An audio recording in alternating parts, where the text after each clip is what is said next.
The Abyss 9 was slowly making its way down the dark immensity of the Mariana Trench, one of the most unexplored places on the planet.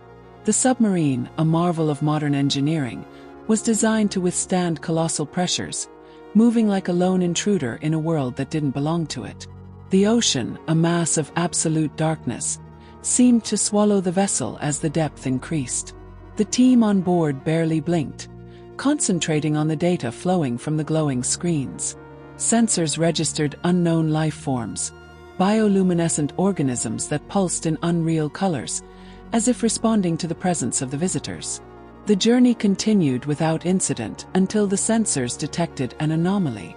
The sonar revealed a submerged structure that defied all geological logic.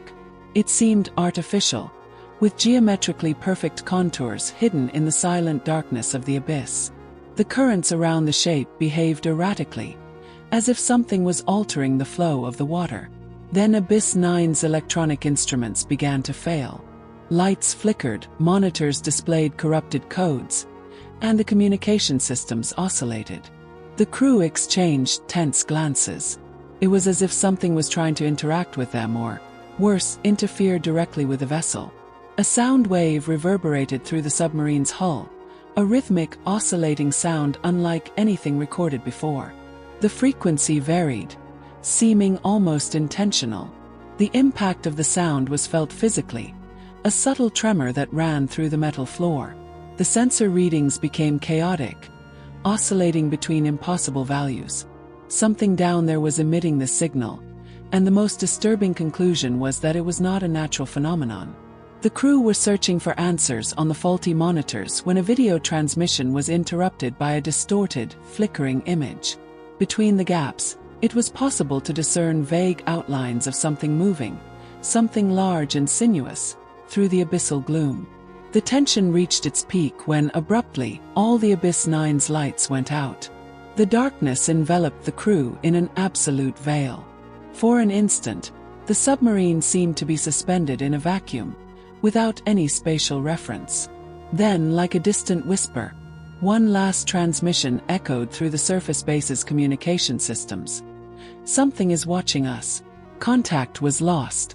The alert at the base of operations reverberated like an electric shock. The Abyss 9 had disappeared from radar, and the latest transmission only added to the mystery.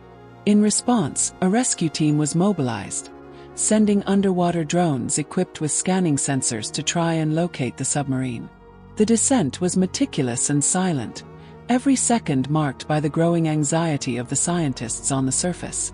The first signs of an anomaly appeared when the drones picked up an intense magnetic field around the spot where the Abyss 9 had disappeared. The navigation systems suffered interference, making movement unstable. Then, amid the darkness, the cameras recorded something unexpected: the submarine intact, but with no sign of its crew. The doors were open, as if its occupants had left of their own accord, but there was no indication of where they might have gone.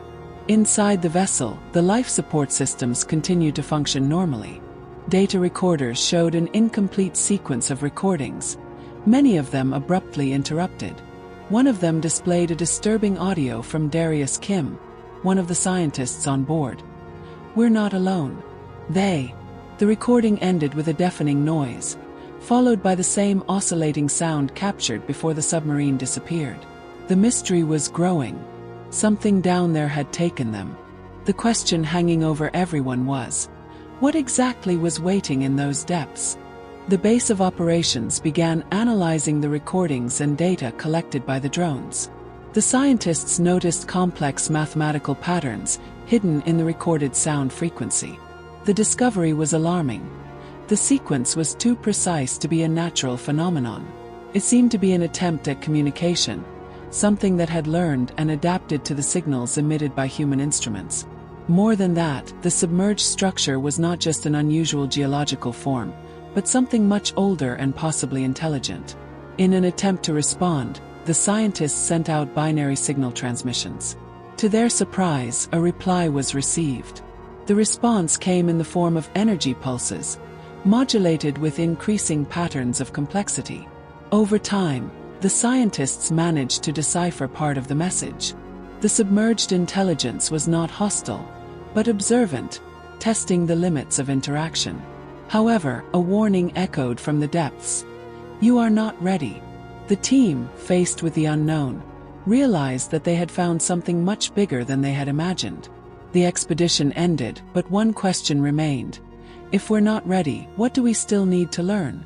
Share your opinion in the comments and tell us what you think we still need to learn to access the depths of the ocean.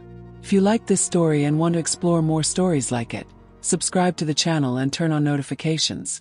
The unknown still has a lot to teach us.